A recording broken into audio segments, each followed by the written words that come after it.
Hi, my name is Mike Nelson, and today I'm going to be talking about logarithms. Logarithms is a pretty important topic that we learn in Algebra 2. We also use logarithms in calculus from time to time. So it's very important to know the properties of logarithms. That's the thing that you want to remember from today's lesson. Another extremely important thing, of course, as in with most math topics, is the definition. So I'll start by presenting you the definition of a logarithm.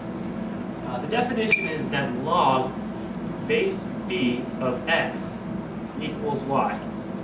This equation is equivalent to b to the power of y equals x. So logarithms is a version of an exponential equation. Now there is one restriction, that the base must be positive.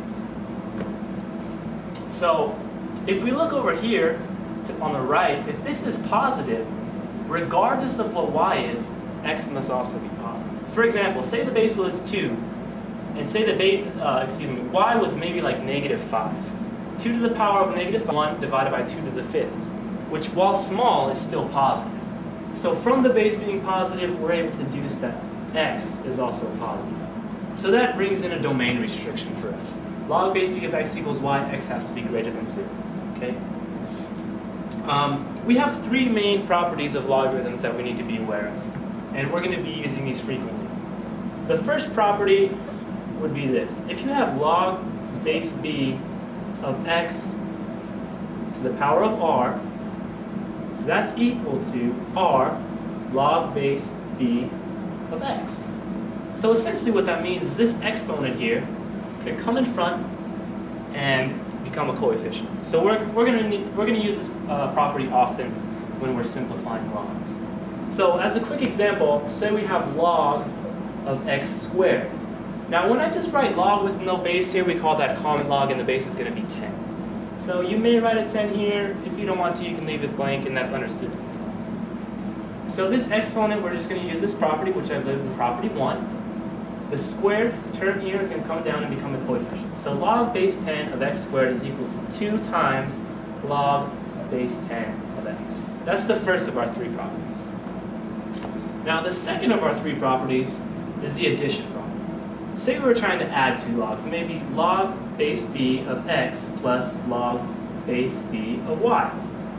This is equal to log base b of x times y. Okay, so the sum here is going to the sum of two logs is going to turn into the product of a single log. A simple example may be something like this. Log of 3 plus log of y is equal to log of 3 times y, or just log of 3y. Lastly, is we have a sum product. We have a sum property. We also have a difference property.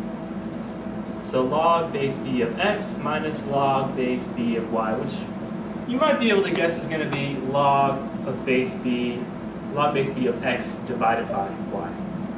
All right. So a simple example of that would be something like log base 3 of 7 minus log base 3 of x. That's equal to log base b of 7 over x.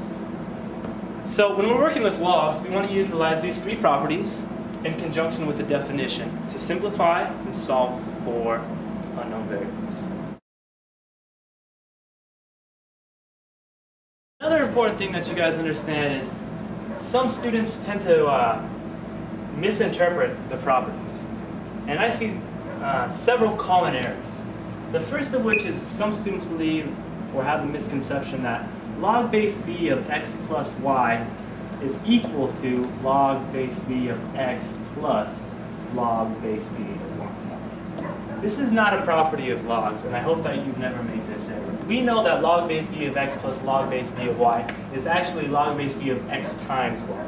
So this sum is equal to a product x times y. Okay, so this is the first error that I would hope that you would avoid.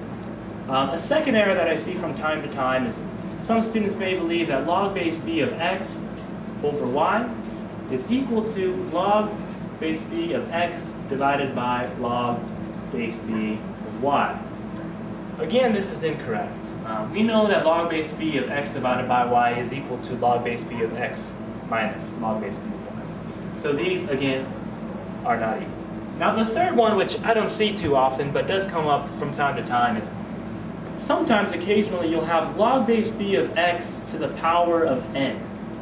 All raised to the power of n. Some students confuse that with one of our properties and say that this is equal to n times log base b of x. Now this is not actually true, so please avoid that. Let me give you a more concrete example of this second one right here.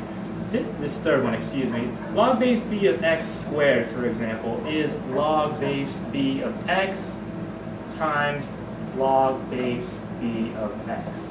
Okay, so please note the difference between this one here and this one here, which is log base b of x squared.